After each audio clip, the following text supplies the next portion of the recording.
Bueno, entonces esa es la finalidad de poder... ¿Cómo se llama el canal? Eliseo Méndez Ajá. tiene un logotipo que se llama Diálogo con los Protestantes. Eliseo Méndez. Porque aparece otro Eliseo. Sí. Es de canciones, ¿verdad? Sí, y otros piratas que están ahí también. Están haciendo la competencia. Entonces tiene un logo que dice Diálogo con los Protestantes. Tiene un triangulito, no sé si han visto el libro de Padre Matuli, tiene un triangulito y dice Diálogo con los Protestantes. Entonces a ese mero ahí le ponen y ahí van a aparecer también. Bueno, estamos en 8, ¿qué? 60. 860. Sí, en posesión diabólica. Bueno, nos quedamos en la posesión diabólica.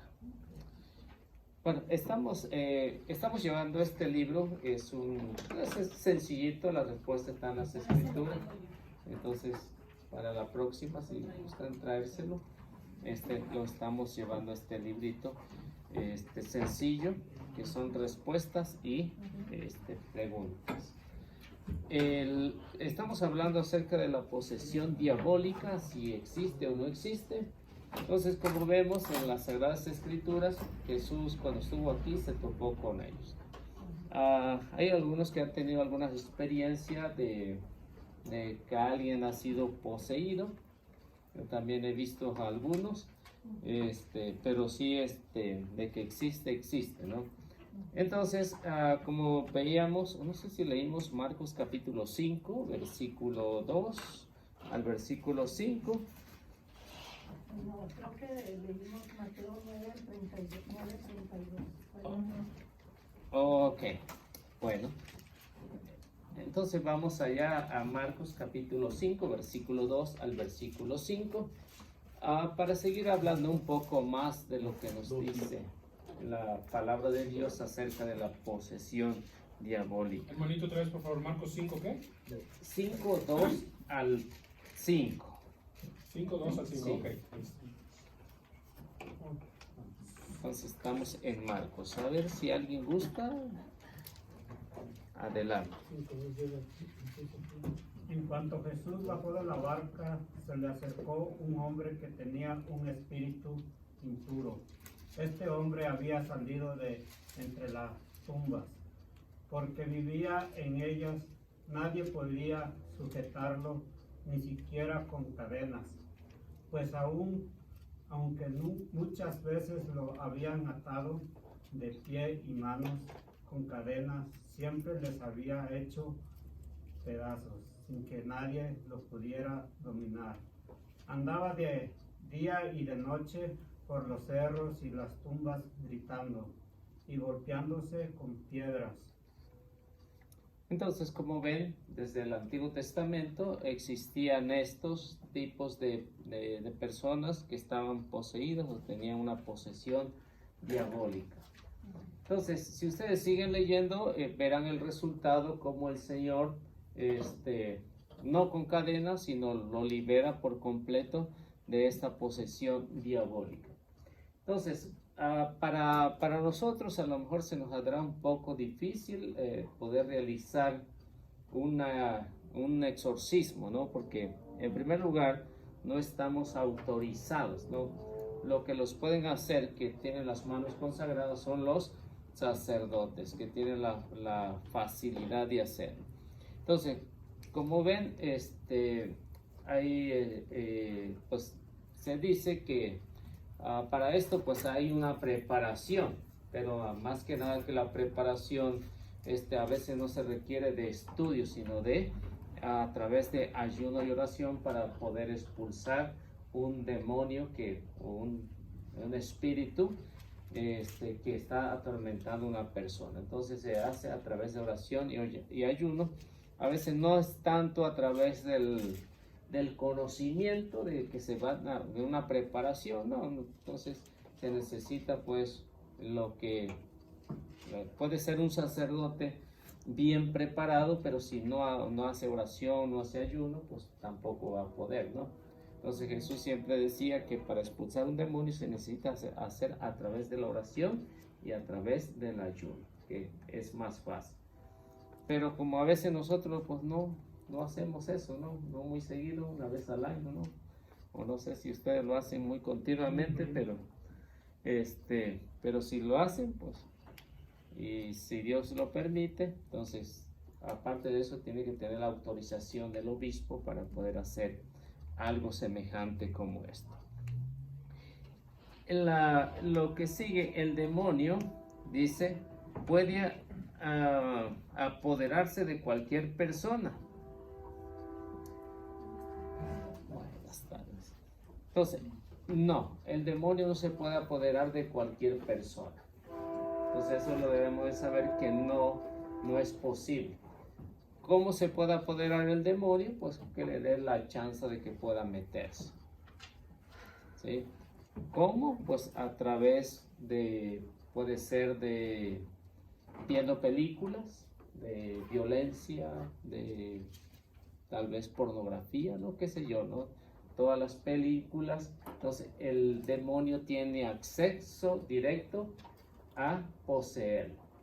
Pero de que diga, pues, Eliseo lo va a poseer el demonio, no.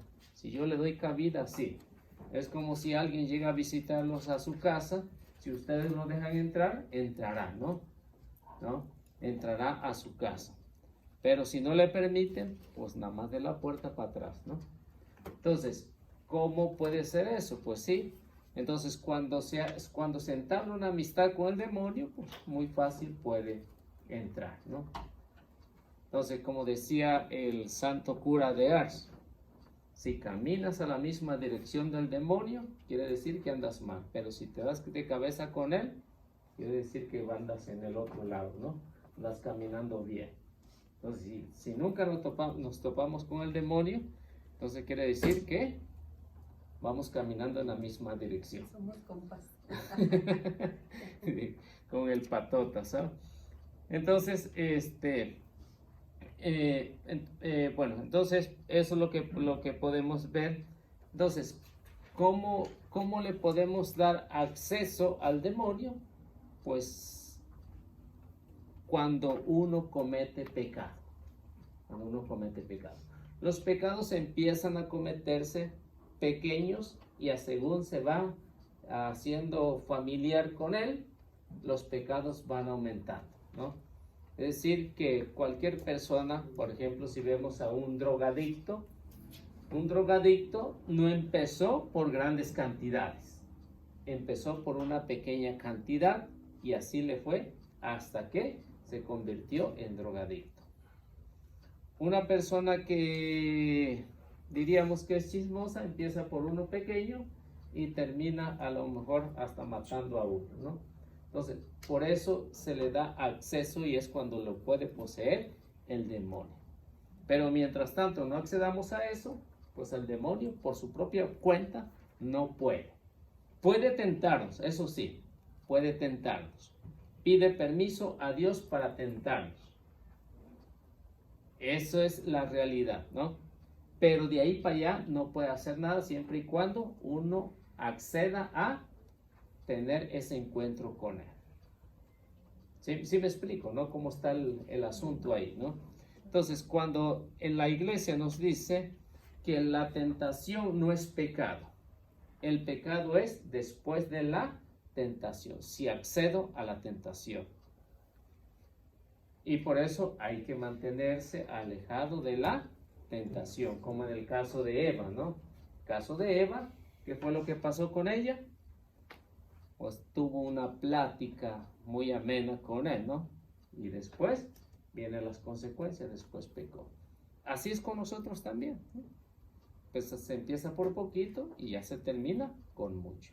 Entonces puede ser un pecado leve, pero después se puede convertir en un pecado mortal. Entonces de esa manera sí puede poseernos el demonio, siempre y cuando le demos acceso a él. La otra, lo que nos dice, ¿quién es más fuerte, el demonio o Jesús? Bueno, ya ustedes lo saben. Entonces Jesús es el más fuerte, pero no por eso quiere decir que estamos libres de eso, ¿no? Entonces, en un momento, un descuido puede ser muy cristiano, pero se le olvida que es cristiano, ¿no? Entonces puede ser Jesús más fuerte, pero en ocasiones, pues nos puede ganar a nosotros. Y nos gana, ¿no? En muchas ocasiones. Como dice el espíritu es fuerte, pero ¿cómo? El espíritu es animoso, pero la carne es débil. Es débil. Entonces nos inclina, ¿no? Entonces, no es que Cristo es que Cristo no es fuerte para poder vencer la tentación, no es que nos alejamos de ahí. Es decir, es como un señor grandote, lleva a un chihuahuita, ¿no? Lo lleva a un chihuahuita, va caminando con él, se le encuentra con un Doberman, ¿no? ¿Qué es lo que hace el chihuahuita? Hasta se orina, ¿no? De miedo, ¿no? Si se le acerca, ¿no? Pero si ese señor grandote lo agarra acá, el chihuahuita es valiente, ¿no? ¿Ah? Se lo quiere comer al Doberman, ¿no? Se lo quiere comer. De igual manera somos nosotros, ¿no? Entonces somos como el chihuahuita, ¿no? Entonces, por eso es que debemos de saber que el demonio es astuto y nos va a buscar por dónde para poder que nosotros podamos caer en tentación.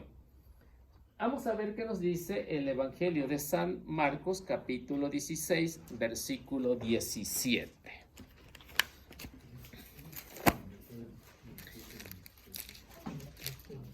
Marcos 16, 17.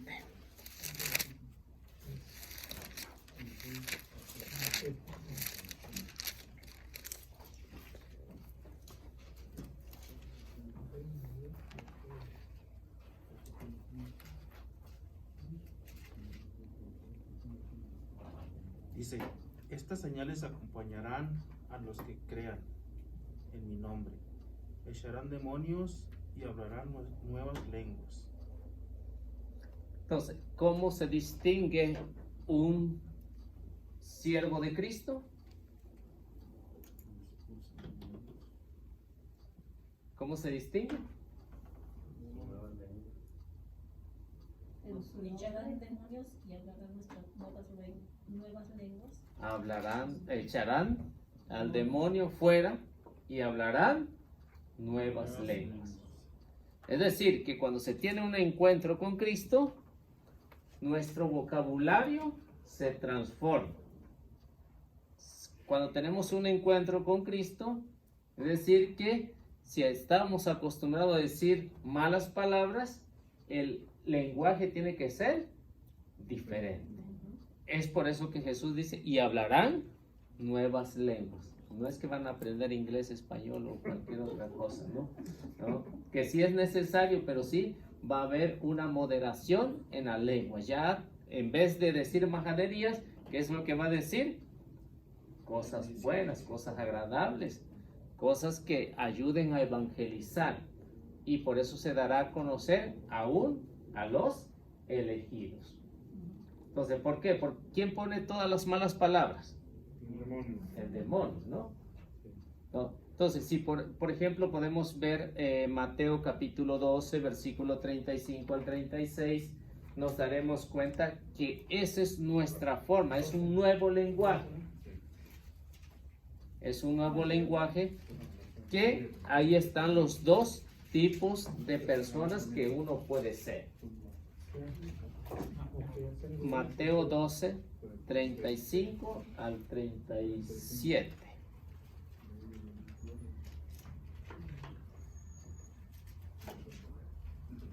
El hombre bueno saca cosas buenas del bien que guarda dentro, y el que es malo, de su mal acumulado saca cosas malas. Yo les digo que en el día del juicio, los hombres tendrán que dar cuenta hasta de cualquier palabra difamatoria. Tus propias palabras te justificarán, y son tus palabras también las que te harán condenar. Entonces, hay dos tipos de personas, hay dos tipos de hombre que nos menciona ahí. Uno que es guiado por Dios, porque dice, Del hombre bueno se sacan cosas buenas. Del hombre malo, ¿qué se saca? Lo que le mete el patotas, ¿no? Y por eso dice, en el día del juicio, todos tendremos que entregar cuentas. ¿Son las palabras las que nos salvan o son nuestras palabras las que nos condenan? Entonces, por eso es que Jesús decía, ahí en Marcos 16, 17, hablarán nuevo lenguaje. Si uno tiene un encuentro con el Señor, lógicamente va a ser un cambio. En la casa, en el trabajo, con el vecino, con el amigo, va a hablar un nuevo lenguaje. Y el que no entiende nuestro lenguaje, ¿qué es lo que va a decir? Ese está loco, ¿no? Si yo lo conocí, ¿no? Entonces, ¿por qué? Porque está hablando un nuevo lenguaje. Entonces, vemos que a través de eso, el demonio es el que va penetrando y va haciendo cosas que no son. Y fíjese que aquí él dice, cuando uno lo oye escuchar, hablar así diferente, no sé por qué, pero siempre nos dicen que somos cristianos. Y nunca dicen que son católicos, porque tenemos un poquito fama de ser bien educados y con buen lenguaje y con todo lo que está diciendo. Y ya cuando uno le dice que no somos de acá, pues somos católicos, dice, acá no. No saben mucho, no, pues ahí está el liceo y toda su banda, ¿no? Así es. Claro. Pero no creen. Cualquiera a mí me pregunta, cualquiera que no me conoce, ¿eres cristiano? Sí. ¿De cuál? No, pues de los buenos. ¿No? Entonces ya les empiezo a explicar cómo funciona esto, ¿no? Y entonces ahí nos damos cuenta que ahí se ve cuando alguien habla un nuevo lenguaje. Yo creo que a muchos de ustedes les ha pasado, ¿no? Les han preguntado, si los conocieron antes, seguro le van a preguntar por qué habla así. Pero si no, nadie les pregunta, como dijo Santo Cura de Ars, caminan por la misma dirección, ¿no? Bueno, entonces vemos lo maravilloso que hay entre los discípulos del Señor, que va a haber un cambio. Y todos nos vamos a gloriar con lo que el Señor nos ha enseñado. Así como se gloriaron los 70 discípulos que regresaron victoriosos, ¿no? Lucas 10, 17 al 19. Entonces, ellos mismos sintieron una transformación, sintieron un cambio. Entonces, y este cambio fue para el bien de los demás. Entonces, cuando hay este cambio, vemos que debe de ser para el hermano.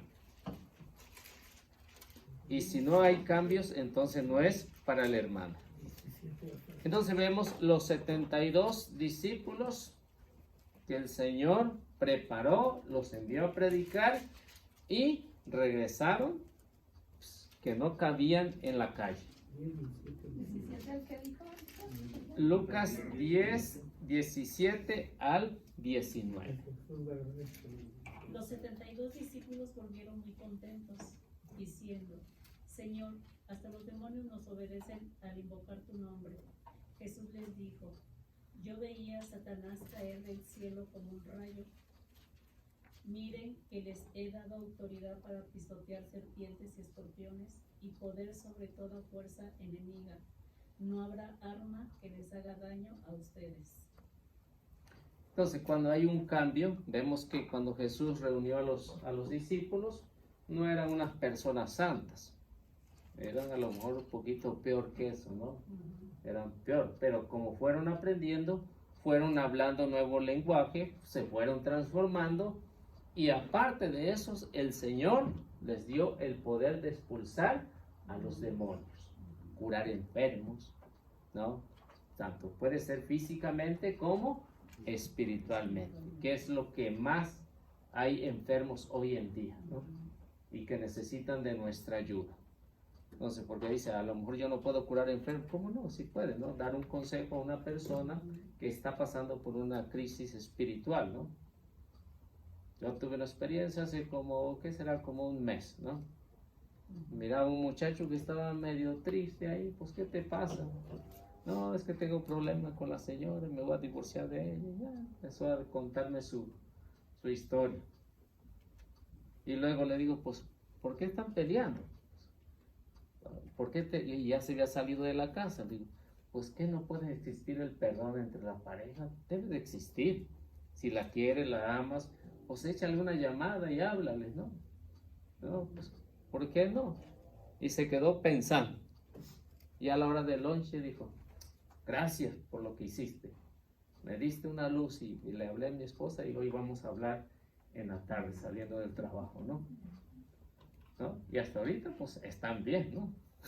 ¿No? Entonces digo, pues uno sirve de evangelización para los demás, ¿no? Entonces hay un ejemplo que uno puede ayudar espiritualmente o sanar a una persona espiritualmente. A lo mejor no físicamente, pero espiritualmente sí. Y cada rato me lleva comida, ¿no? Entonces, por ser agradecido, y luego me dice, no, te agradezco por lo que hiciste. No, 3 palabritas y con eso estuvo, ¿no? ¿No? Entonces, ya que se había salido de la casa, ya se quería divorciar, entonces, pues, fácil. Él dice, también hay otra página, digo, otra versículo donde dice que los apóstoles no podían echar un demonio. Y uno que les había solicitado servicios va y se queja con Jesús y acá pues estos muchachos no están sirviendo. Entonces ahí está donde le dice que poca fe, ¿verdad? Y yo esto les quiero compartir que el ayuno, como usted decía al principio, sí tiene mucha fuerza poderosa, porque a veces en otros retiros donde van mis hijos, hay como 10 personas haciendo ayuno y oración por todos los que están tomando el curso en esa ocasión. Y nosotros hemos estado haciendo ayuno por Mica, que está junta con su novio y no están casados, y después de 1 año y medio, después de muchas tribulaciones y muchos problemas, gracias a Dios ya se van a tomar el sacramento. Pero sí, porque no quieren casarse, y sí y no, y cualquier excusa y la echaban para atrás, y cualquier excusa y la echaban para atrás, y ahora con esto del coronavirus pues más, y que querían fiesta grande, y querían todo, pero no, gracias a Dios ya van a tomar el sacramento, porque eso del ayuno y la oración son muy poderosos. Eso, y sobre sí. todo a mí también me han enderezado, yo no quería, pero pues ya me enderezaron de esa manera. Ya entró el carril, ¿no? Ya Entró el carril, así que... Entonces, ese es lo que uno puede hacer, ¿no? Entonces, como los 72 regresaron maravillados, también nosotros nos maravillamos cuando podemos hacer algo por los demás. Entonces, es una maravilla, es un gusto, es una alegría, ¿no? Y lo podemos experimentar en nuestra vida. Bueno, ¿alguna pregunta que tenga de lo que hemos visto? Yo tengo una pregunta, a lo mejor no tiene nada que ver con lo que estamos viendo, pero cuando nosotros damos las clases de preparación para sacramentos, no recuerdo bien honestamente, a lo mejor Gaby sí, fue en algún retiro, que nos dijeron que al proclamar la palabra, al terminar de proclamar la palabra, deberíamos decir palabra del Señor.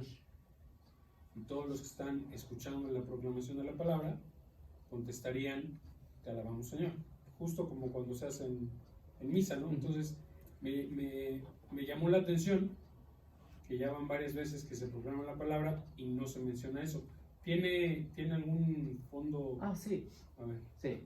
Entonces, porque aquí como estamos profundizando en un estudio bíblico, por eso se llama estudio bíblico, Okay. no es como cuando das un tema allá, por ejemplo, ¿qué diríamos? De sacramentos, ¿no? Ajá. Entonces está explicando lo que en las Sagradas Escrituras nos habla, por ejemplo, del bautismo, ¿no?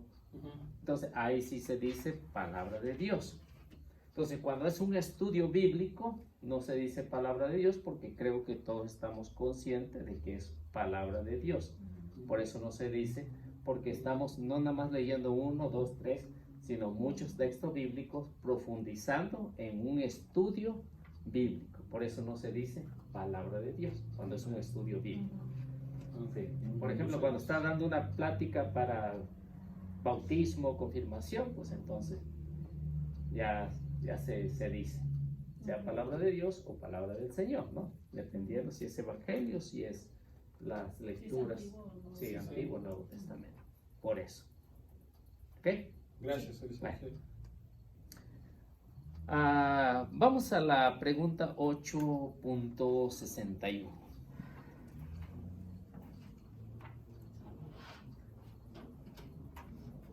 ¿Para qué sirven las procesiones? Bueno, ¿para qué sirven las procesiones? Yo creo que todos hemos visto cuando menos una procesión.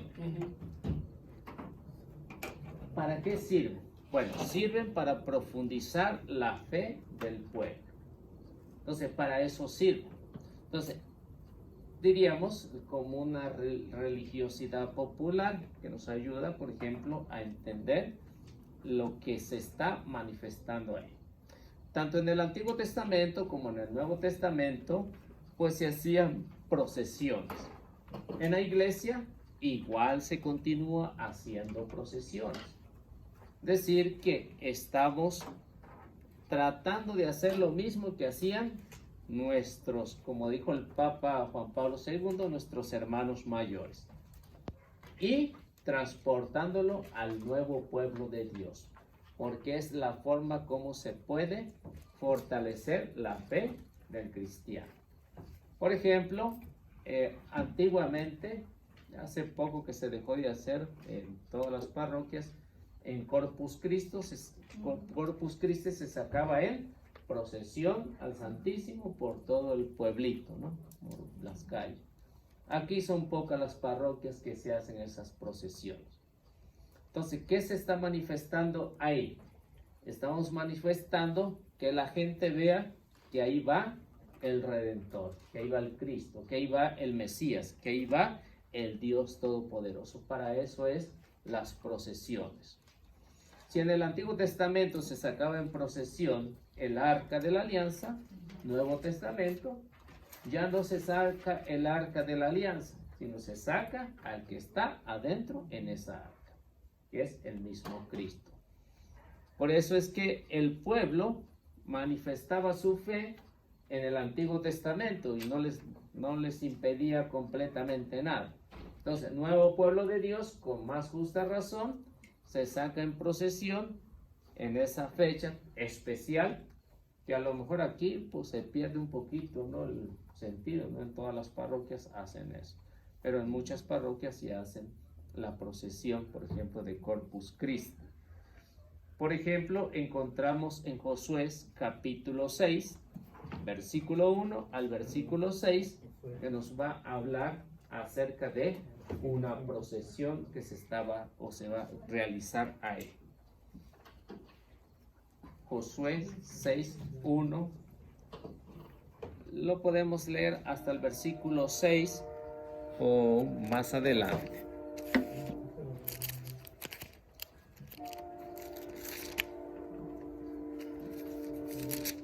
Capítulo 6, versículo 1 al 6 lo podemos leer por lo pronto. del 1 al 6. Sí.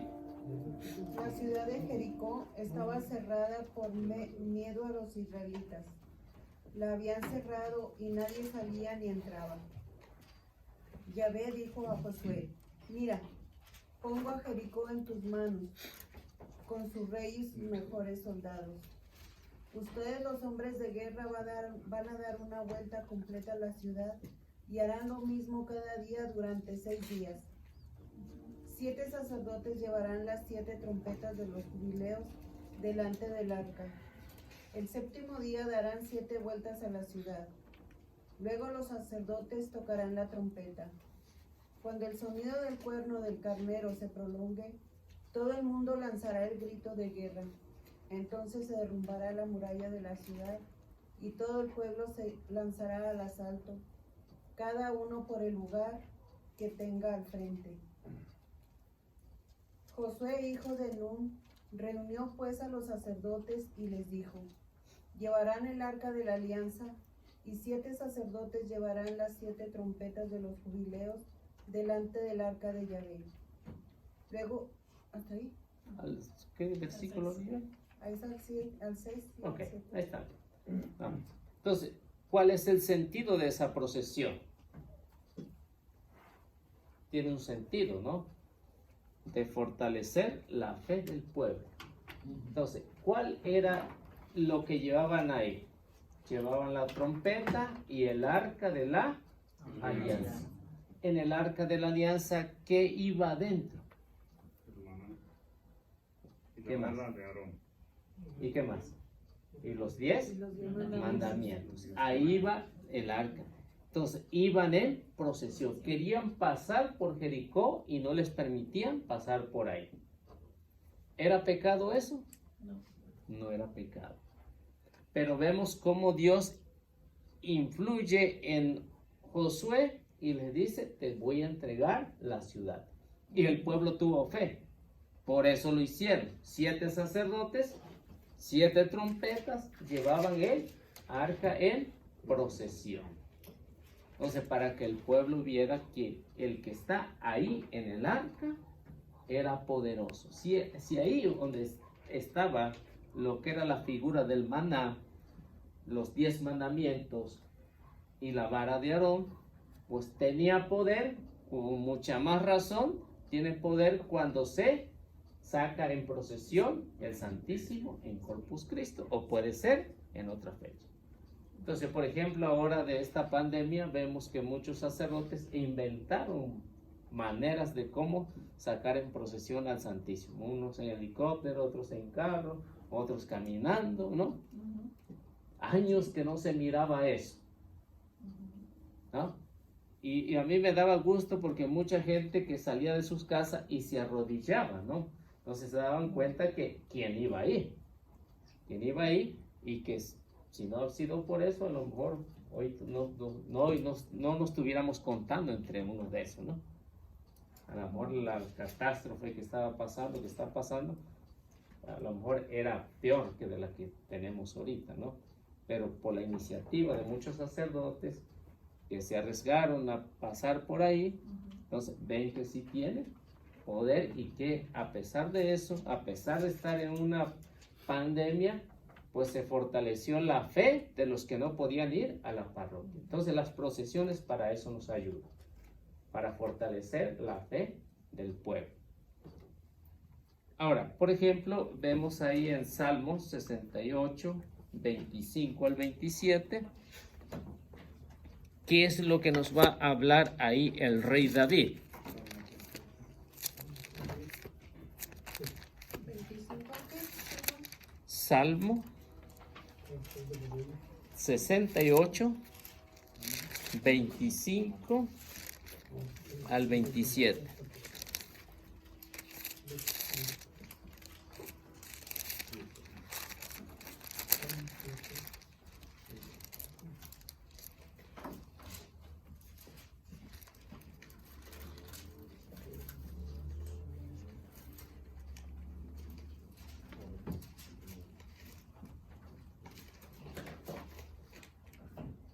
Donde dice, he visto.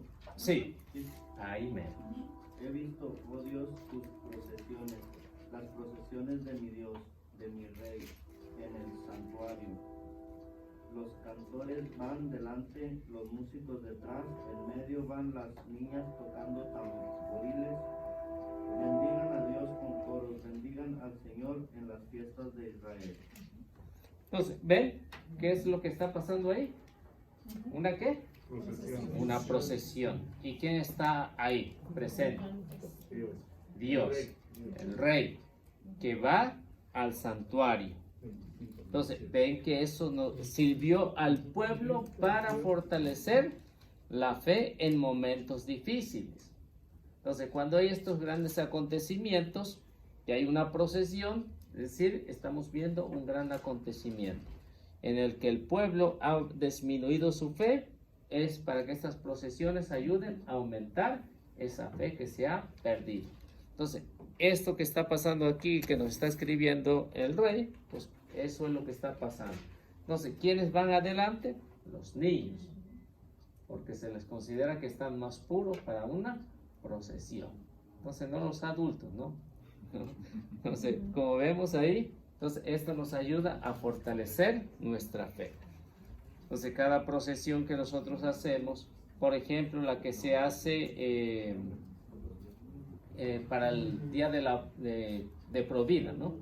Es una procesión. Se empieza con una misa y se termina con una procesión. ¿Cuál es el sentido de esa procesión?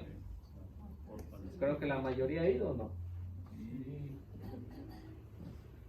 Entonces, el sentido es que nosotros creemos en la vida, ¿no? Y estamos en contra de la muerte, ¿no? Entonces, para eso se hace, hacemos un sacrificio. A veces está demasiado frío, ¿no? Bien frío, pero a pesar de eso, pues ahí vamos, ¿no? A lo mejor muchos ofreciendo por las mamás, por los papás, qué sé yo, ¿no? Pero tiene que tener un sentido esa procesión para fortalecer la fe que se está perdiendo a causa del aborto. Bueno, ¿Qué habla del aborto? Por decirlo, las clínicas de aborto pues, abren los domingos y sábados o más los entre semana. entre semana. Yo no la he visto abierta en domingo. Ok, y se reza, va la gente a rezar el rosario los sábados y domingos, pero Sí. no hay personas que llegan. Los sábados sí está abierto. Sí, Sí. pero Los- los domingos, Los domingos no. ¿y es bueno ir a rezar o no? Sí, o sea, la oración nada más tiene que ser sábado y domingo. Si uno puede hacer oración, puede hacerla todos los días. Lo de pasadita ahí, pasar y... Por decirlo, porque si llega ir a gente que no está en la fe entre semana y está la persona rezando, es cuando ella va a sentir algo, ¿no? Es Sí. cuando más sería mejor ir entre semana que domingo cuando está cerrado. Sí. ¿no? Entonces, sábado. A mí me tocó una experiencia una vez que fuimos a hacer el rosario. Iba una muchacha con un niño, estaba embarazada y entró. Y le insistieron tanto y se regresó. Y la mandaron ahí a la casita de Marisol. No sé qué pasaría después, pero agarró y se fue mejor para allá. Se arrepintió de entrar ahí. Porque todos estamos en oración, estamos haciendo el rosario, otros estamos haciendo otras cosas, pero ven que sí hay un cambio. Y si esa vez se pudo hacer, entonces todos los que van cada día, y si nosotros los acompañamos, a lo mejor no presente ahí, pero a través de nuestras oraciones por el fin del aborto, o que se arrepientan, ¿no? Entonces sí se puede hacer. Pero también es bueno ir los domingos, no importa que no estén, es un lugar que se está Sí, que necesita, ¿no? Que necesita de de oración. oración. ¿no? Pero si es mejor cuando las personas van entrando ahí, ¿no? Sí, porque al oír, porque ellas están en su mundo, pero ya al oír la palabra de Dios Sí. es cuando pueden traer cambio en ellos, ¿no? Sí. Ujú. Entonces los que han ido ahí, pues se Pero darán sí cuenta sirve que de algo. sí sirve. Sirve de algo igual los domingos, aunque no haya nadie. Sí. Sí, sirve porque es como una reparación. Entonces, si el que pueda y quiera, pues ya saben. ¿no? Eliseo, incluso este domingo, ¿verdad? Se adoptó el domingo 27 de septiembre, estaba poniendo Laura un anuncio de una invitación de que se adoptó un día de los 40 días que hay en contra del aborto. Ujú. Se adoptó un día para ir a rezar el rosario a la clínica esa de la Quebec, el 27, que es domingo, de 7 de la mañana a 7 de la tarde, apóstoles de la palabra. Y Laura hizo la invitación para si podemos ir registrarnos con ella, que nosotros yo voy a una hora, otro va a otra hora, total está cubrir ese horario del 27 de septiembre. Eso se hace cada año, ¿no? 40 días de oración por el fin del aborto. Eliseo, y gracias a esas manifestaciones, a esas juntas, a esos rosarios, a esas idas ahí, se está aprobando una ley para que no aborten en el último término Del embarazo. del embarazo. Sí. Después de que lo del sexto, séptimo mes, ya aquí en Colorado ya va a ser prohibido si es que se gana esa ley, o sea, para que votemos los que Después del quinto mes de después del embarazo. quinto mes de embarazo. Los sí. que puedan Los que hacerlo. podamos hacer, votar, y los que no, pues seguimos orando Sí. y ayunando. Hay que hacerlo. Entonces, esa es la finalidad, ¿no? Entonces, por eso los 40 días, pues, incluye domingos, ¿no? Entonces, pero cuando se hace fuera de los 40 días, entonces es entre semana para que los que vayan ahí, pues, cuando menos miren que alguien está haciendo oración por ellos. Entonces, podemos ir en familia. De hecho, he ido muchas veces ahí con la familia a hacer un rosario alrededor de la clínica. Y los que gusten, hay otras clínicas allá por la Mississippi, ¿no? Allá por ahí hay otra clínica allá. Bueno, entonces sí quedamos bien con lo que las procesiones nos sirven para fortalecer nuestra fe. Vamos a ver la 8.62. ¿Qué quiere decir profeta? ¿Qué quiere decir profeta? Lo que quiere decir es una persona que habla en el nombre de Dios. Eso quiere decir profeta. Una persona que habla en el nombre de Dios.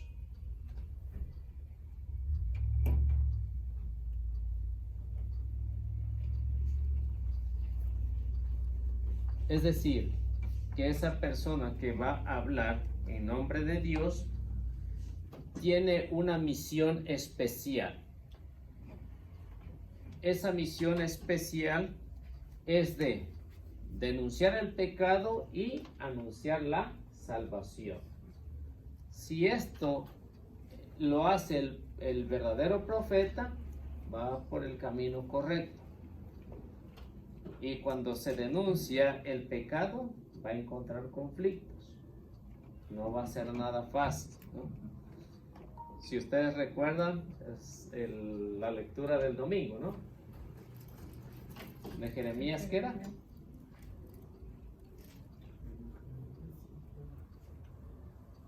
¿Cuál era el capítulo de Jeremías?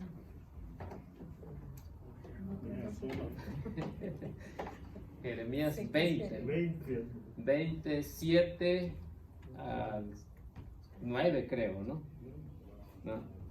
Entonces, ¿Jeremías la pasó bien? No, al contrario, quería renunciar, ¿no? Al contrario, quería renunciar y decía, ya no quiero nada, Señor, ¿no? Pero decía, por dentro sentía algo que me quemaba, ¿no? Y lo tenía que hacer. Entonces, eso es un verdadero profeta que viene hablando en el nombre de Dios. Denuncia el pecado del pueblo de Israel y, aparte de eso, le anuncia la salvación. Ese es un verdadero profeta. Entonces, son de los que nos hacen falta hoy en día, ¿no? Verdaderos profetas. También Juan el Bautista, ¿no? También. Denunció y lo... Y nada más le cortaron la cabeza, ¿no? Sí. Ahora, ¿cuándo uno es un falso profeta?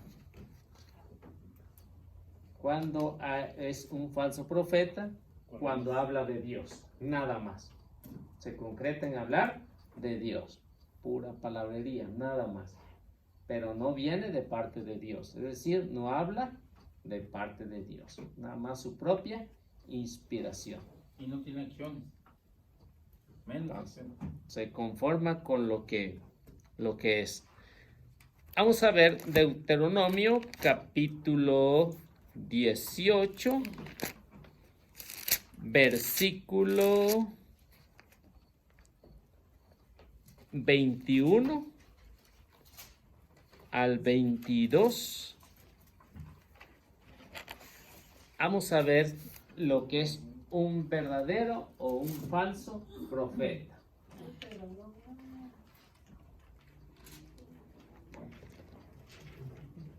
18, 21 al 22.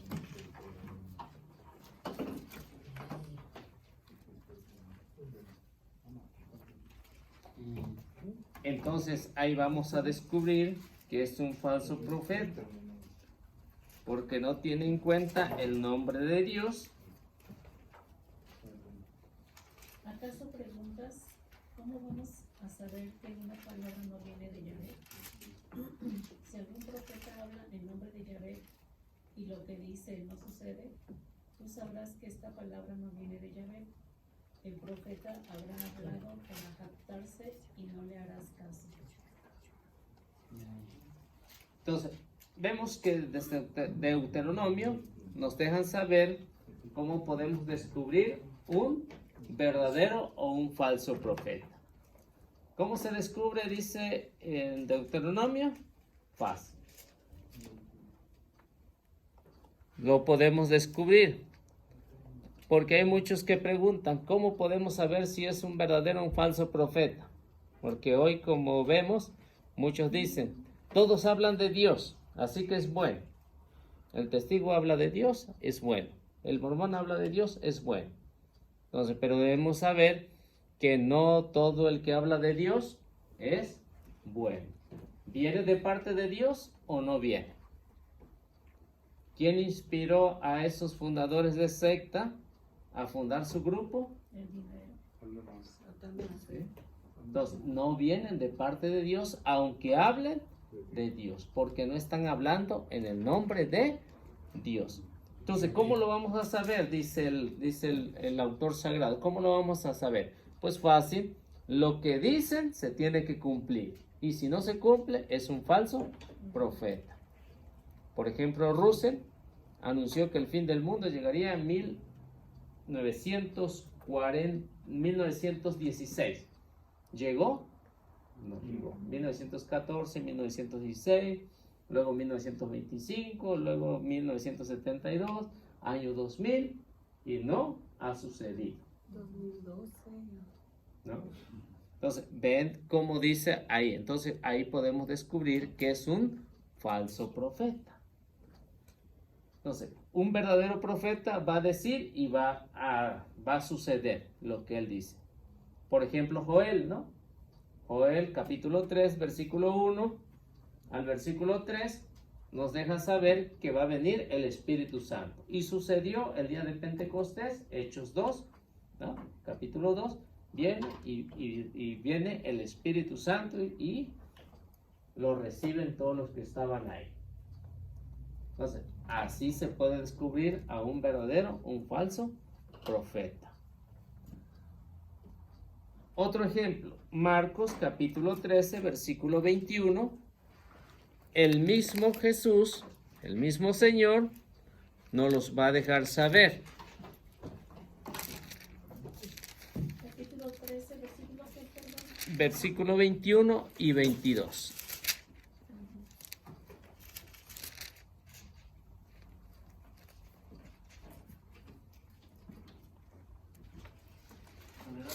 Marcos Marcos 13, 21 al 22.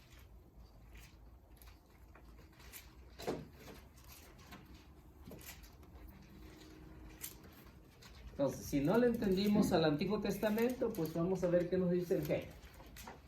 Si alguien entonces les dice, mira, el Cristo está aquí o está allá, no lo crean. Aparecerán falsos mesías y falsos profetas, que harán señales y prodigios capaces de engañar incluso a los elegidos, si esto fuera posible. Estén alerta, yo se lo he advertido todo. Así que ahí el Señor no se puede equivocar. Si dicen el Cristo está aquí, en los pare de sufrir, no les crean, ¿no? Está aquí con los testigos, no les crean. Está aquí con el Dios Madre, no les crean, ¿no? Entonces, ¿por qué dice aparecerán falsos Cristos como este An Chan Hong, ¿no? Dice, yo soy el Cristo que ha venido y vine a salvar América nada más, ¿no? Entonces, ¿por qué no se va a Oriente a salvarlos allá? Sí, de allá eran, ¿no? ¿No? Entonces, vemos que lo que Jesús nos dice, ¿cómo es un falso profeta? Si esos falsos profetas que hoy tenemos aproximadamente 45,000, entonces nos damos cuenta que esto Jesús ya no los había advertido. Y dice, aún engañarán aún a los elegidos, si esto fuera posible. Y como ven, eso es cierto, ¿no? Por ejemplo, yo tengo una hermana que es protestante, ¿no? No sé ustedes si tienen algún familiar que es protestante. Yo tengo 2 hermanas. ¿Sí? Ahí está, ¿no? Aún a los elegidos. ¿Cuáles son los elegidos? Los que estaban bautizados en la iglesia. Eso eran los elegidos, los que estaban bautizados ahí. Pero se dejaron engañar. Cheque, vemos un falso profeta. Algunos tienen una mamá, el papá, hermanos. Oiga, yo tengo una prima y es de otra religión. Y pues antes me visitaba mucho, pero nomás empecé a ver el estudio bíblico, ya ni me habla. Desapareció. Desapareció. Se ve. Uno de mis patrones que yo tenía antes aquí en Denver, sus papás son de Utah, de los mormones. Entonces, en los años 40, por ahí 50, según había un profeta que se llamaba Joel Levarón, y lo siguieron muchos de allá a Levarón. Y luego al pueblito ese le pusieron Levarón, y según era un profeta, y lo siguieron muchos gringos. Allá fundaron un pueblito que se llamaba Levarón. Toda esa comunidad son de aquí, son puros gringos. Gringos. Nacidos en Chihuahua. Gringos mexicanos. Sí. Pero según era un profeta él. Pero falso profeta. Sí. Y hace poco que sufrieron Sí. los mataron a muchos.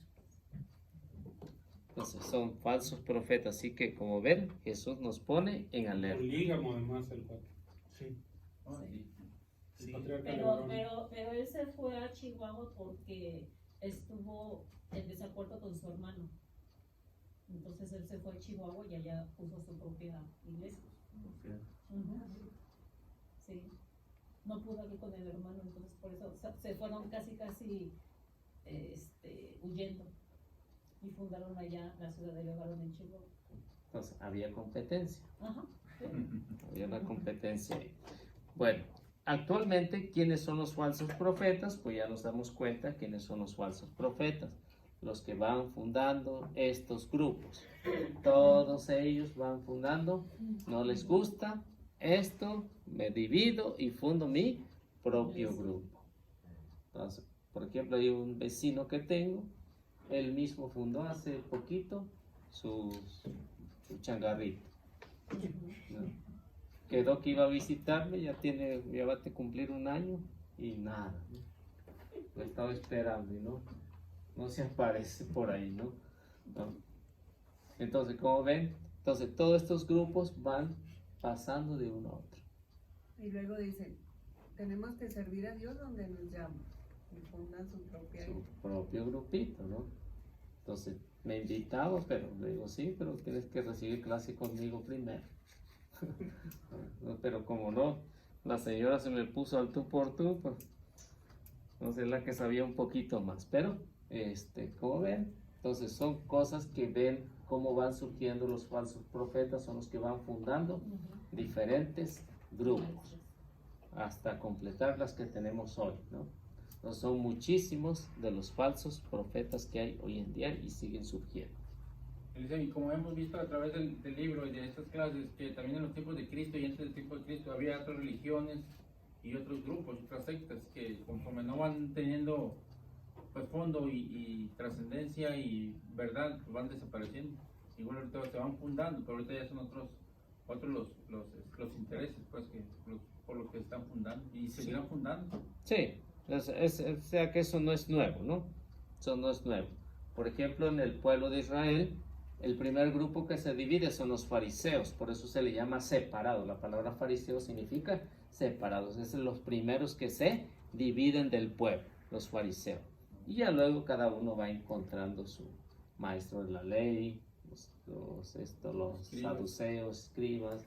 Entonces ven que ya va una separación. Y hay una separación. Entonces ya en las comunidades cristianas, pues ya estaban los judaizantes, estaban los arrianistas, estaban los gnósticos que se separaron de la iglesia. Entonces ven que esto va división más división. Se terminaron ellos por un tiempo, 1500, vuelve otra vez esa misma epidemia que hay, ¿no? Entonces por eso es que debemos saber que todos estos falsos profetas son todos los que han fundado diferentes grupos que hasta el día de hoy son como 40,000 que hay registrados. Entonces, ¿por qué? Porque hay una mala interpretación de las Sagradas Escrituras. Gálatas capítulo 1, versículo 6 al versículo 8, nos dirá qué es el problema que hay. Si San Pablo tuvo que lidiar con este problema, ¿qué demás nosotros? Que tenemos Gálatas 1, 6 al 8.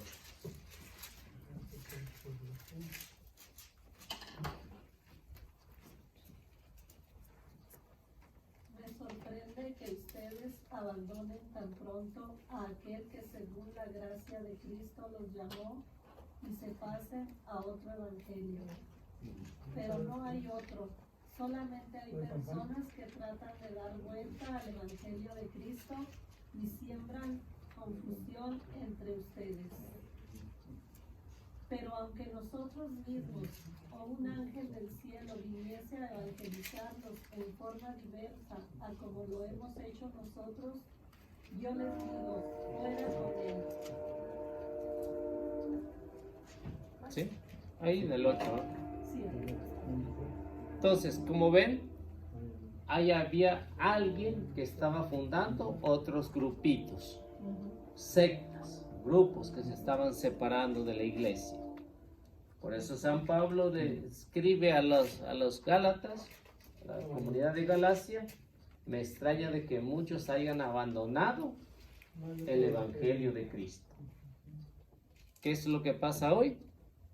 Muchos han abandonado y se han convertido en falsos profetas. Es que, dice San Pablo, no es que hay otro evangelio, sino que muchos han querido sacar provecho de ese evangelio. Pero dice, aunque viniéramos nosotros, viniera un ángel del cielo para anunciar el evangelio de otra manera, sea maldito, ¿no? O dice, fuera con ellos, sea anatema en otras. O sea, anatema habla un poquito más fuerte, ¿no? Fuera con él, o sea, maldito. Entonces, como ven, esto no es nada nuevo de lo que estamos pasando hoy en día con los falsos profetas. Así que no hay otro evangelio. El único evangelio es el que tiene la Iglesia Católica. No hay otro evangelio. Entonces, ¿por qué tantas divisiones hoy en día? Precisamente porque el hombre tiende a dividirse. El demonio, su finalidad es dividir. Divide y vencerás. Y como lo ha hecho, parece que le está funcionando bien. Como antiguamente lo hizo a través de la violencia y no pudo, ahora lo hace de otra manera, más sencilla. ¿Sí? O sea, ven cómo ha trabajado y ha pensado en cómo dividir a la iglesia. Y lo ha estado logrando hasta hoy en día. Parece que lo va logrando, pero no. No lo va a lograr. No. Ahí está el padre Wally, se abre muchas trancas. Y gracias a él, tenemos aquí la misa y tenemos el Santísimo, que es una bendición, porque en otras iglesias o hasta uno tiene que ser apóstol para poder asistir a misa los domingos. ¿Sí? Entonces, pero aquí pues tienen la bendición, ¿no?, de tener el Santísimo expuesto las 24 horas y también la otra misa que hicieron, ¿no? La nueva misa. Entonces, como ven, para que no nos dejemos engañar con los falsos profetas. Preguntas hasta aquí, ¿no? ¿Todo bien? Bueno, vamos a las 8:6:3.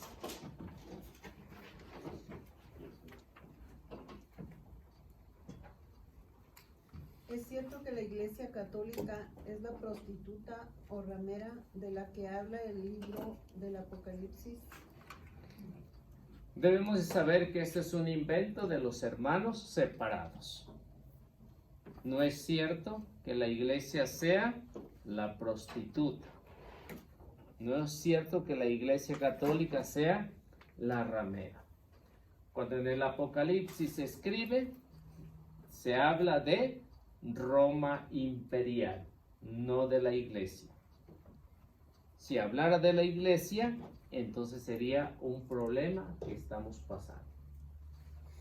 Ahí me confundo un poquito, porque supone que la iglesia somos nosotros. Uh-huh. Entonces, esto está, los aleluyos están mencionando que nosotros somos los que prostituimos el catolicismo? ¿O cómo Sí, está ese rollo? los protestantes dicen, los católicos, la iglesia católica es la ramera, es la prostituta. Ujú. Los católicos. Es como decía un pastor, yo amo a todos los católicos, pero la única que le doy palo es esa a la iglesia. O sea, contradicción, ¿no? Sí. Contradicción. Entonces, Claro. si nos amara, no le tirara tanto a la iglesia de Cristo. Ujú. Entonces, San Juan lo que está hablando es de Roma imperial que está persiguiendo a la iglesia. Cuando San Juan está teniendo esta revelación a Isla de Patmos, año 94, año 96, está teniendo un éxtasis.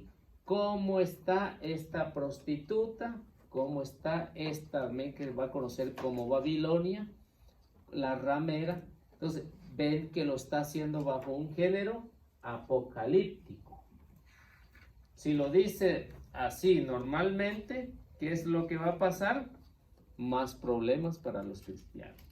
Entonces, tiene que decir que es una ciudad, ¿no? No una religión. Y es ahí donde los protestantes no saben distinguir. No se está hablando de una religión, porque la religión es católica, ¿no? No una ciudad, porque ahí se está hablando de una ramera, es decir, de una ciudad. Es como el Imperio Romano, ¿no? Sí, todo Roma, todo Roma. Roma pagana, no Roma cristiana, Roma pagana.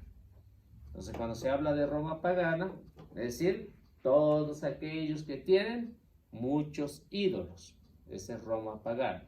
¿Por qué? Porque Roma era tolerante, tenía muchísimos dioses, pero el principal era el César, el que tenía que, todos tenían que adorarlos a él.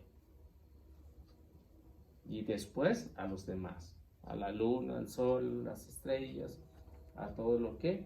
Bien, entonces por eso es que cuando San Juan está escribiendo esto, en Apocalipsis 17:12, se está refiriendo a Roma imperial, no a la iglesia. Entonces, Apocalipsis 17:12, vamos a descubrir a quién está hablando ahí San Juan, o para quién es.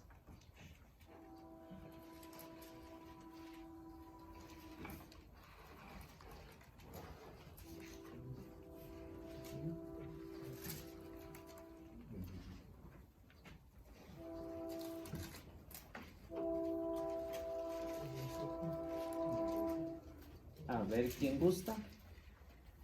¿Quién quiere leer? Los 10 cuernos que has visto son 10 reyes que no han recibido aún el reino. Pero Eso es 17. Ok. Capítulo, versículo qué? 12. Estoy en 17, 12. 17, 12. ¿Sí? No checa. Como ya pecaron los reyes de la tierra, los habitantes. Los 10 cuernos son de la 10 tierra reyes. se emborracharon. A ver, la... Apocalipsis Los 10 cuernos, sí. 12 es como leyó el hermano Carlos. Sí, ahí va. Dele. ¿Sí? Sí. Ok. A un reino dice, pero recibirán con la bestia la potestad real solo por una hora. Están todos de acuerdo en entregar a la bestia el poder y la potestad que ellos tienen. Bueno, es 17, 1 al 2. Ah, 17, 1 al 2. Es un error en el libro. 17, 1 al 2. entonces Capítulo vino uno 17, de los- versículo del 1 al 2. Sí, El 1 al 12, sí. Del 1 al 2. del 1 al 2. Entonces vino uno de los 7 ángeles de las 7 copas y me dijo, ven, que te voy a mostrar el juicio de la famosa prostituta que se sienta al borde de las grandes aguas. Con ella pecaron los reyes de la tierra y los habitantes de la tierra se emborracharon con el vino de su idolatría. Entonces, capítulo 17 está mostrando el juicio de esta prostituta, conocida como Babilonia también, ¿no? Babilonia la Grande. Por eso cuando encontramos ahí, dice, te voy a mostrar el juicio de la famosa prostituta, establecida al borde de las grandes aguas. ¿Quién era la que estaba establecida al borde de las grandes aguas? Roma imperial, ¿no? Roma imperial. ¿Por qué se toma? Pues si siguen leyendo más adelantito, van a encontrar que es Babilonia. Entonces está tomando una figura. Entonces, ve Babilonia, que antes humilló y persiguió mucho a los judíos. San Juan está tomando esta figura, que como Babilonia era una prostituta, toma la misma figura y la traslada a Roma imperial, que es la que está persiguiendo al nuevo pueblo de Dios. Y le dice, te voy a mostrar el juicio de la prostituta. Se está hablando de un pueblo, no de una religión.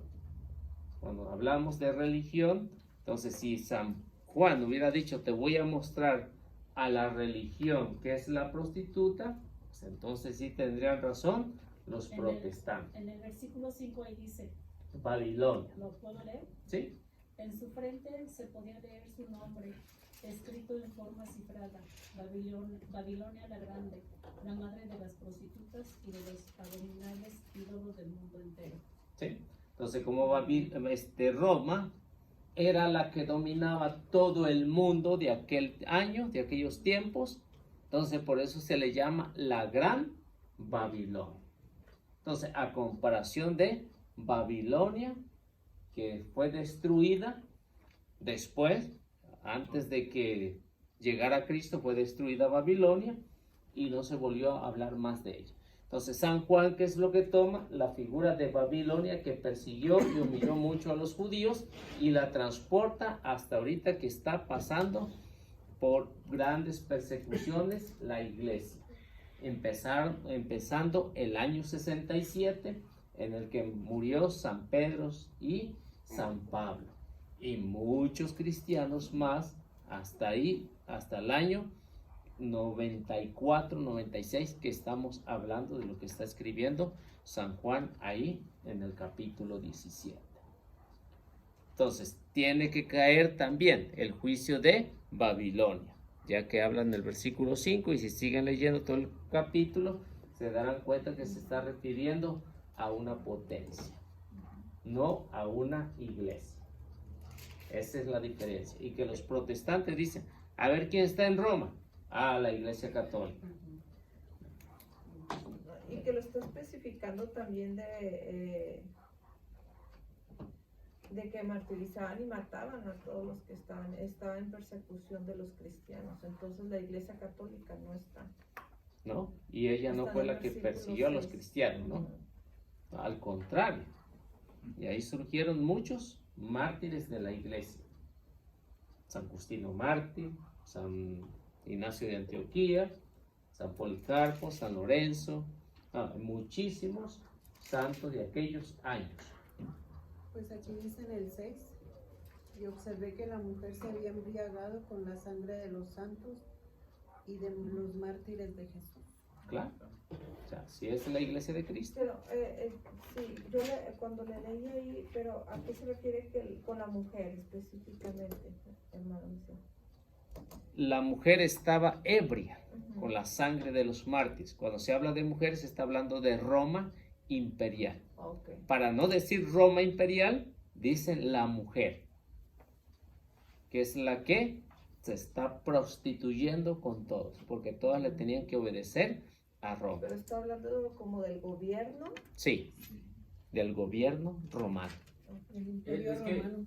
Es que, hermanita, tenían que hablar en un lenguaje que no les entendieran, porque les buscaban todos los papeles que tenían los católicos, los apenas naciste religión, y si los encontraban hay culpables. Dice, mira, ¿qué dice? Y con eso, vámonos, los llevaban al coliseo o los martirizaban. Entonces, ellos tenían una manera de comunicarse que nomás ellos pudieran entender, para que no fueran, así de esa manera llevados a juicio, o encubiertos para protegerse entre ellos mismos. Con claves. Y con claves y todo lo que pasa. Como los policías se hablan en clave, ¿no? Pareja, 2-4, 2-3. 10-4.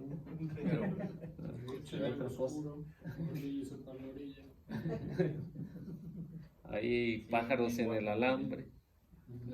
Entonces, hablando en puras claves. Entonces, por eso es que se usa mucho en el género apocalíptico. La mujer, la Babilonia, la prostituta, la madre de las abominaciones. Entonces, por eso tienen que usar todos estos tipos de lenguaje. Una Pero- pregunta, hermano. Ajá. Díganles la clave que usaba con su esposa. No, para comunicarme, ya les había explicado, para comunicarme con mi esposa, la suegra no quería, pero tuve que hacer unas claves, ¿no? Pero ya me las sabía, ¿no? Pero las tuve que aplicar ahí, ¿no? Entonces, a cada letra le ponía un símbolo y ella muy bien que entendía, ¿no? Amaba al muñeco, pues qué más le quería hacer, ¿no? Entonces, vemos que hay una... ¿Quieres marcador? Aquí hay una. Por ejemplo, si escribiendo en esto, ¿no? Cuando le escribió una carta le decía, Ahí le van los marcadores.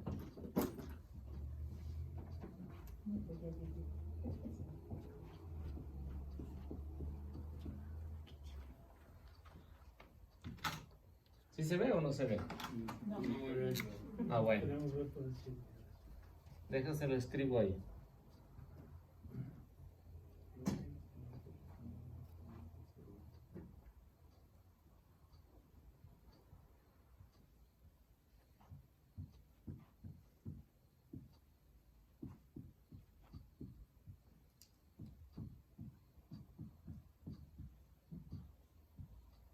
¿Y entienden? Sí, con el por ciento de la división, ¿No? el sol. No. Entonces era la forma de cómo podía comunicarme con ella. En caso de que la señora descubriera algo, pues no iba a entender nada, ¿no? ¿No? ¿Y cómo ella entendía? Ah, porque yo le había explicado, mira, esto significa una M, esto una A, esto una M, y esto una O, una T, una E, una Q, una U, una I, una E, una R y una O. Te quiero. Ajá. Entonces por eso le decía, amor te quiero, así que todo lo que vaya a pasar, pues ya sabes que no te van a descubrir, ¿no? Entonces de esa manera, un género apocalíptico, ¿no? Entonces si lo hubiera escrito en letras normales, se le encuentra, se le arma, ¿no? No estaría aquí a lo mejor, Elisa. Ya no estuviera aquí, ¿no? No estuviera aquí. Ahí tengo todavía las cartas, tengo como unas 20 ahí todavía pues de recuerdo nomás, ¿no? Porque ya se hizo. Sí. Bueno, entonces por eso es que aplican en el género apocalíptico. Ellos conocían este lenguaje y lo dejan saber. Los cristianos ya sabían cómo se podía comunicar con ellos. Entonces vemos a través de las imágenes, a través de los símbolos, a través de lo que ellos querían y entendían perfectamente, ¿no?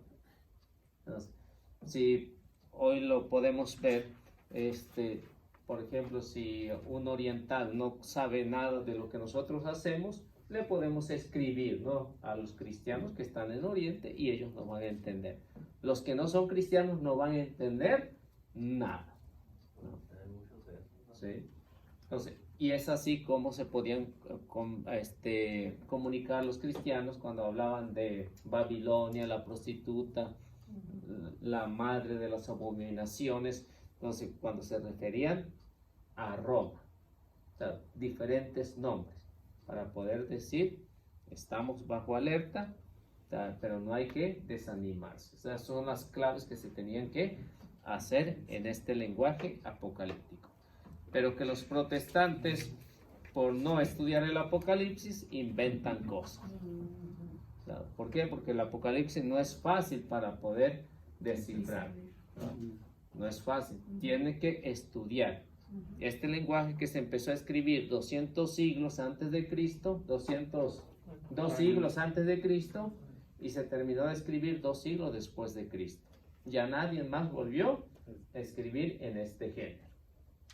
Entonces, conociendo las claves, todo lo que nos menciona el Apocalipsis, pues se nos hace más fácil para poder descubrir quién era la Babilonia, quién era la prostituta. Entonces, Roma imperial nada más. Y así podemos ver todo el Apocalipsis. Pero ahora nada más hablamos acerca de la prostituta.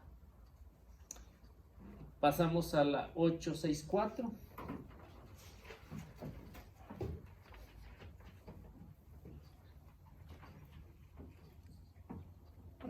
Protestantismo. ¿Quién fundó el protestantismo?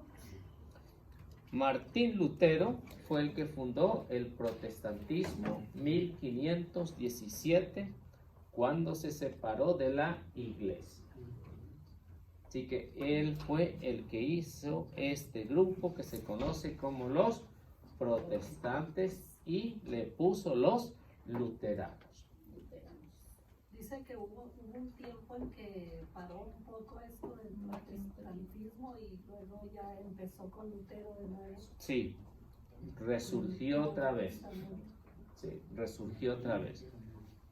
Entonces, por ejemplo, vemos los concilios, ¿no? Los concilios son precisamente para eso, ¿no? Los herejes que se habían separado de la iglesia. Entonces eran protestantes, se habían separado y protestaban en contra de las enseñanzas de Cristo, como Arión, como Nestorio, como Tiquio, como este otro loco que quería quitar los libros de la Biblia, ya no me acuerdo cómo se llama, pero todo eso que empezaron y todo eso terminaron. Pero ya para 1517, ahora sí, con Martín Lutero, pues aprovechó la ocasión para separarse de la iglesia y por eso se le conocen como los protestantes. ¿Por qué se le conoció como protestante? Porque protestaron en contra de la iglesia. En 1517, Martín Lutero se separa de la iglesia y escribe las 95 tesis atacando a la iglesia. Muchos dicen que era por las indulgencias, pero no sé si ustedes han leído las 95 tesis de Lutero. ¿No las han leído? Entonces, como unas 5 o 7 habla en contra de esto, pero la mayoría habla en contra de la doctrina de la iglesia. ¿95 qué dijo? Tesis. ¿Tesis? Sí. En contra de la iglesia. En contra de la iglesia. Pero sí que muchos decían que era en contra de las ¿cómo se llama? De las indulgencias. Muchos decían que era por las indulgencias que Lutero se había revelado. No. Entonces, habla en 95, únicamente habla como 6 o 7 veces en contra de las indulgencias. Las demás, atacando al Papa, atacando a la iglesia, atacando la doctrina, el matrimonio, los sacerdotes, la Eucaristía, todo eso es lo que va atacando Lutero en las demás tesis. Pero son muy pocas las que hablan en contra de lo que muchos pensaban que era eso, pero no es así. Yo las he leído, entonces la mayoría habla en contra de la doctrina de la iglesia. Así que desde entonces, 1517, entonces estos grupos pues se separaron de la iglesia. Ahora, ¿cuál es la diferencia fundamental entre la iglesia católica y el protestantismo? Primero, que debemos saber que la iglesia nos dice que es que tenemos que tener la fe, la Biblia, la tradición. Entonces, a diferencia de los protestantes, ¿no?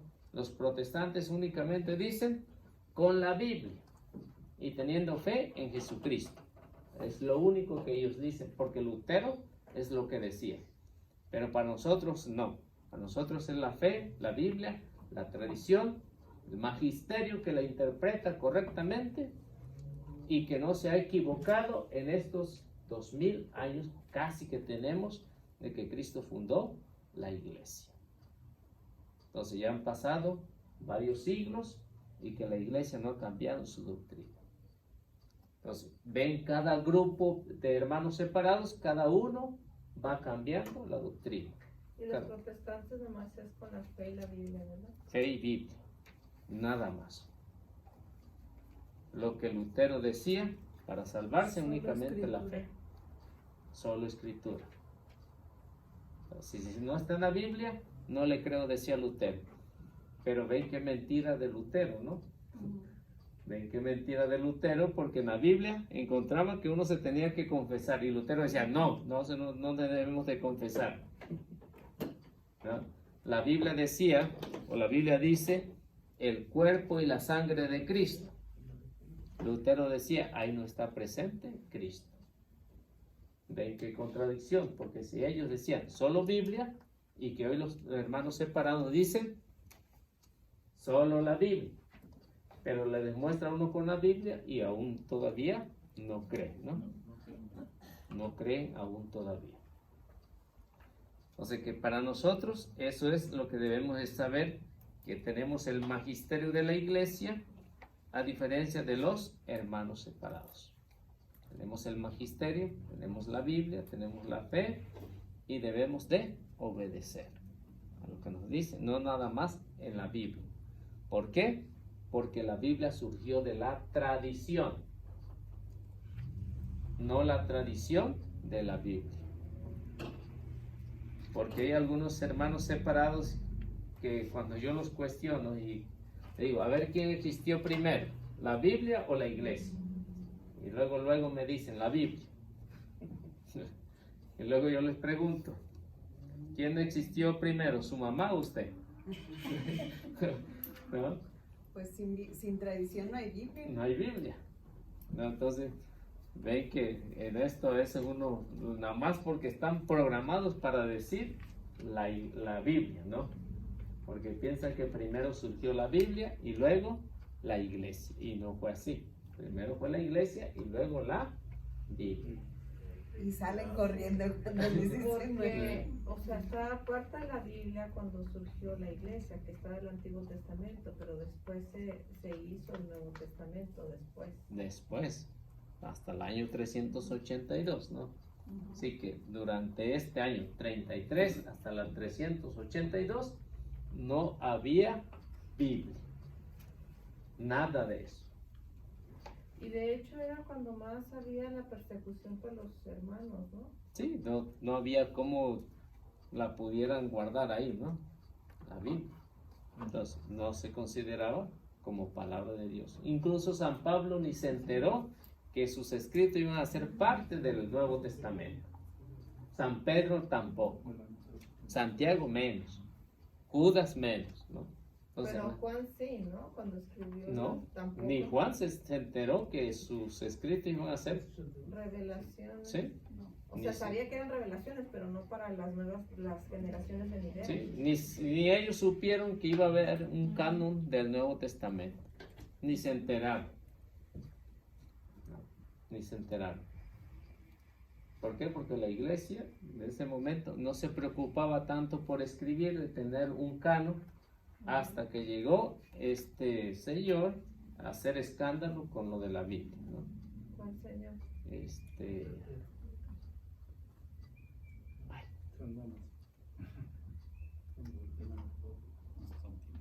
Se me fue el nombre de este camarada ahí. Entonces, que él decía que para qué querían 3 libros iguales, que eran los evangelios sinópticos. Okay. Entonces, decía que para qué los querían, que no debería existir ni un libro de eso porque eran los judíos que habían matado a Cristo y esos hablaban de los judíos. Y entonces esto causó muchos problemas a la iglesia y se separaron a muchos. Y es cuando el Papa interviene en el sínodo de Roma y dice hay que reunir los libros. Y ahí fue condenada la herejía de Marcio se llamaba esto. Entonces ahí fue condenada, se aceptaron los 27 libros y se incluyeron a la Biblia. Por estos problemas que había. Pero fue hasta el año 382. 362 años se tardaron. Y ahorita hay un grupo de los Illuminati que quieren acceder a esos libros, porque esos libros son testimonio fiel de que todo eso pasó y fue realidad. Quieren destruir esos libros para quitar toda la evidencia del cristianismo y del catolicismo que ahorita hay. Hasta ese nivel ahorita están ensombrecidos por esos pensamientos de hasta dónde quieren llegar. Sí, pero aunque los quiten, de todos modos la iglesia sigue predicando. Sigue predicando. Si predicó 4 siglos sin la Biblia, ¿no? Ya para ese tiempo ya se hubiera acabado. Pero como no, la iglesia siguió predicando sin Biblia. Bueno, ya hasta ahorita, pues como vemos, la iglesia dice la tradición y la Biblia. Porque la Biblia salió de la tradición. Es lo que decía San Pablo, ¿no? Cartas de San Pablo a los Tesalonicenses 2:15. Yo pienso que es muy importante llevar una tradición porque no se haga como un desorden. Si no hubiese, gracias a Dios que la Iglesia Católica ha mantenido esa forma de evangelizar con la tradición, se ha mantenido hasta el día de hoy y primeramente Dios así se va a mantener hasta el final de los tiempos. Sí. Entonces, digo, así como en unas cortes, como el gobierno, tiene que ver como una ley, como aquí la Constitución, digamos, para dirigir el país. Entonces yo digo que eso nosotros como la Iglesia Católica que ha llevado esa tradición, de cierta manera ha servido para mantener la Iglesia unida y no haya desvíos de una forma o de otra. Sí, y ahí donde los gobiernos han tomado, ¿no? De la organización de la Iglesia, han tomado cómo se pueden organizar los gobiernos. Aunque muchas veces en contra, pero de ahí han tomado, ¿no? Cómo se puede organizar, porque era la primera cómo se organizó la iglesia, ¿no? Cómo se organizó, cómo estaba bien organizada, ¿no? Cómo había una jerarquía que se podía poner de acuerdo. Entonces, si vemos hoy en día, los gobiernos toman eso, ¿no? Hay un presidente, diríamos que es el Papa, ¿no? Y ahí están sus achichingles de ahí después, ¿no? Entonces, hay una jerarquía en la iglesia y cómo está totalmente organizada, ¿no? Para que no pueda destruirla. Hermano Eliseo, y de hecho se inició con Moisés, ¿no? De cierta manera con Moisés. Sí, las leyes. Y los 12 tribus. Sí, las leyes. Entonces hay una organización, diríamos, no muy profunda, pero sí hay unas leyes que mejoraban el comportamiento del ser humano. Como una iniciación. Sí. De llevar el control. Entonces ya cuando llegamos aquí, pues ya está bien organizado lo que es la iglesia y que ya nadie podrá destruir.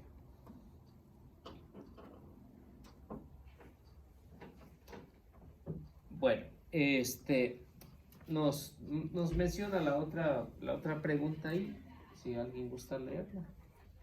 ¿Cuál es la consecuencia más grave de esta posición protestante? El grave problema de hoy que tenemos es que cada uno la interpreta a su manera. Ese es el problema que tenemos hoy. Porque esta es la herencia de Lutero. Lutero decía, todos tenemos la libertad de interpretar la palabra de Dios. Y estos, los 40,000 grupos que hay, de ahí se lo toman en serio. lo de Lutero, interpretar a su manera. Es decir, un testigo no lo interpreta igual que un mormón no lo interpreta igual que un pentecostal unido o desunido, ¿no? Entonces, cada uno tiene una interpretación diferente. Entonces, ese es el problema que estamos pasando hoy. Estas son las consecuencias más graves que tenemos en esta posición de un libertinaje de interpretaciones, que no es conforme a lo que Cristo ha enseñado, de lo que Cristo estableció en Marcos 3:13. Él dice, los enseñó, los preparó y después los envió a predicar. Marcos 3:13, ¿no? Entonces vemos que de ese momento la iglesia queda bien organizada, porque tiene que haber una preparación. Pero entonces Martín Lutero está súper mal, porque en vez de unir una iglesia está separándola, porque no agarra una sola, como está diciendo, cada quien que la interprete como él quiera. Entonces ahí no llega a ser una iglesia fija. Sí, entonces de lo que él decía nada llevó a cabo, al contrario hizo un desorden. Es un desorden. Pero es que nunca consideró que se le fueran a revelar todos los que estaban junto a él. Él pensaba que lo iban a seguir definitivamente como su iglesia. Sí. Y todos empezaron a cuestionar y empezaron a nacer todas las demás. Ustedes ven que después de Lutero está Calvino, ¿no? Está Calvino, está... Entonces Sí, de ahí sí. surgió, ¿no? Entonces hay muchísimos grupos que de ahí surgieron después de Lutero. No les gustó lo que Lutero decía, pues me separo de ahí. Si ya lo había hecho, ya qué más le quedaba, ¿no? Y si ven los escritos de Lutero, se arrepiente mucho de lo que él había hecho. Se arrepiente mucho. ¿Quién? Lutero. Lutero se arrepintió Sí, mucho se de haber arrepiente. hecho eso, De haber hecho de eso, haber separado la iglesia. Sí, es que nunca se imaginó todo lo que iba En sus escritos está. ¿Oh, sí? Oh, está Sus interesante. escritos están. Pero ya en ese qué año fue cuando se... Ya casi al final de su vida. ¿Lo Incluso, puede leer uno encontrar esta historia Sí. en Google? sí, lo puede encontrar ahí. Incluso hay uno que se hace como muy triste, ¿no? Que le decía porque a la esposa le llamaba Katy, ¿no? Decía, Katy, ve poniendo las manos en la chimenea, porque esto lo vamos a tener que hacer toda la vida en el infierno. ¿No? Vete acostumbrando. Está acostumbrando al juego. ¿Escribe eso? Él lo escribe, ¿no? Él lo escribe. Entonces, hay muchos documentos de Lutero que se arrepiente de lo que ha hecho, pero se amacha en no regresar a la iglesia. Se amachó y se murió ahí, ¿no? Le gustó el calorcito. No, le gustó. Entonces, por eso es que ven el problema de Lutero, lo que causó, y por eso se le llama protestante, porque protestó en contra de la iglesia. Así que hay algunos libros que están interesantes, que ven cómo se arrepiente este amigo ahí del mal que ha hecho, pero al fin y al cabo no quiso arrepentirse. O sea, Y no hizo nada también para retribuir lo que había hecho. no, Eso fue lo peor, porque si él lo reconoció, debió de haber tratado, por lo menos. de regresar a la iglesia, y se le aceptaba el perdón, ¿no? Le aceptaba el perdón. Pero como lo tenía que hacer público, dijo, nada. No, no quiso. Entonces, como ven, pues, ¿cuántos sacerdotes se han rebelado en contra de la iglesia? Se han ido. Hay otros que se han rebelado, pero se arrepienten y luego regresan otra vez, ¿no? Pues como el que está ahora, ¿no? De ahí en Los Ángeles. Oh, también, ¿no? Hay uno que ya decía que se iba con los católicos independientes, ¿no? Y se arrepintió a última hora y siempre dijo mamá que no. Católicos independientes. A uno que surgió en Brasil, un grupo en Brasil que se ha extendido por mucho, ¿no? Por muchos lugares, se llaman católicos independientes. Así tiene el nombre de cualquier iglesia, Sí. católicos independientes. Católicos Yo independientes. no sabía eso. O sea, que hacen lo que se les da la gana. Por eso son independientes. Tienen Como la- sacerdotisas, ¿no? Sí, Como la iglesia ortodoxa, esa vino después, Sí. ¿correcto? sí. Los ortodoxos son Oiga, después. Eliseo, ¿y quién permite eso?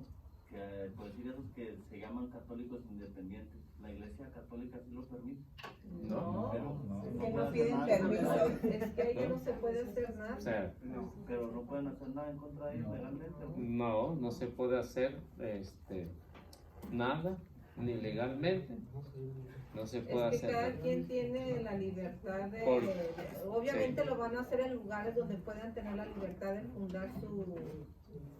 Si los satánicos fundan en donde sea, con más otros Sí, que para eso, aparentemente ser sí, cristianos. para eso hay un ejemplo bonito que pone el Señor en Mateo 13, 24 al 30. Ahí pone un ejemplo. Él sabía que sí iba a haber una separación. Cristo, como Dios, lo sabía. Y por eso cuando hace esta comparación en Mateo 13, 24 al 30, ahí explica las razones por qué no se puede hacer nada en contra de ella. Porque dice, al momento de la cosecha, yo diré a los segadores, corten primero la maleza y atados echen al fuego y después guarden el trigo en las bodegas. Ven que los trabajadores están preocupados como usted, diciendo, Señor, ¿quiere que la arranquemos o qué quiere que hagamos? ¿No? ¿Y qué le dice el Señor? No, déjalos crecer juntos.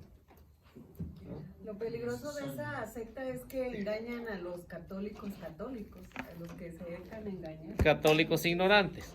Católicos ignorantes. Seguro, aleluya. Sí, a esos son los que engañan. Bueno, entonces ahí nos quedamos. ¿Sí hay preguntas? ¿No? A ver. Dice nada más para aquí, ahora en la misa de la mañana el padre Warley nos dijo que aquí nada más en Thornton hay 5 iglesias satánicas registradas y pues se están multiplicando esas iglesias y que tengamos cuidado y que pida las oraciones de todos nosotros, las oraciones, los ayunos y estar con el sacramento. ¿Hay algún edificio? No dijo dónde, pero están aquí en la ciudad de Thornton, están registradas. Así como ahorita le iba a decir, es que aquí tú puedes poner tu registro, tu negocio, nomás que necesitas el nombre del registro y tu ID O number. sea, la Secretaría de Estado está registrada como iglesia satánica. Así es. Lo voy a buscar. Sí. Para no andar cerca de ahí. No. El detalle es todo el mal que andan haciendo. Es como Lutero. Lutero no pensó todo el mal que iba a hacer. Pero era el momento de establecerse y estar platicando de todos los beneficios que te dan. Caen muchos.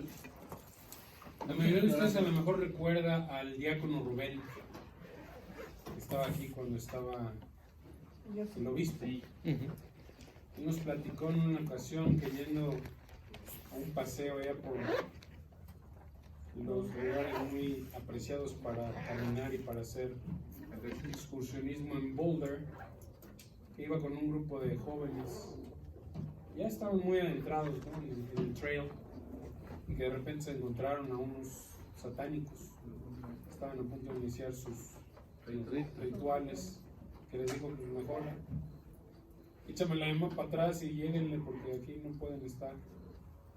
Que en Boulder estaba durísimo. Está todavía. Está.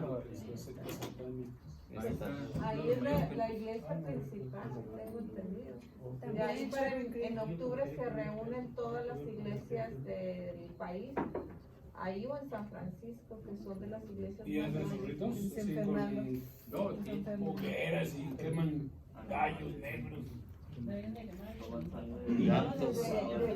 Desde septiembre empiezan a preparar esto. ¿Queman niños? Sí, sacrifican niños. Pero ¿cómo? O sea, ¿cómo si se sabe eso? ¿Cómo las autoridades no intervienen? Porque son los mismos. Son los mismos. Gente con poder. Son los mismos. Nada más por eso.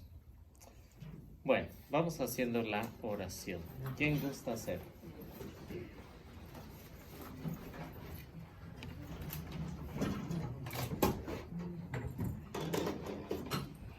En el nombre del Padre, del Hijo y del Espíritu Santo. Amén.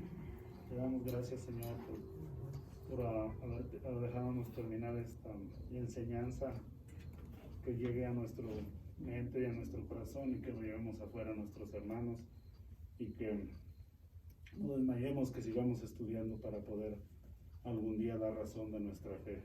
Nos despedimos con la oración que tú nos enseñaste. Padre nuestro que estás en el cielo, santificado sea tu nombre. Venga a nosotros tu reino. Hágase tu voluntad en la tierra como en el cielo. Danos hoy nuestro pan de cada día. Perdona nuestras ofensas, como también nosotros perdonamos a los que nos ofenden. No nos dejes caer en tentación y líbranos del mal. Amén. Dulce Madre, no te alejes, tu vista de nosotros no apartes. Ven con nosotros a todas partes y solo líbranos del mal. Ya que nos proteges tanto como verdadera Madre, haznos bien del Padre, del Hijo y del Espíritu Santo. Amén. Gracias por venir, que Dios nos bendiga. Gracias. Oye, ¿me permiten un momentito?